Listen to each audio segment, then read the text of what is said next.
Modern versus traditional irrigation, a sustainable approach to agriculture.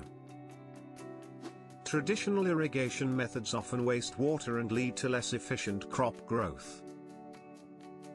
Modern techniques like drip irrigation minimize water usage and maximize crop yield effectively. Sprinkler systems provide targeted watering, reducing evaporation and improving soil moisture retention. Statistics show that modern systems can reduce water use by up to 50% in farming. Choosing the right irrigation method is crucial for sustainable agriculture and water conservation. Learn more about sustainable irrigation solutions for agriculture.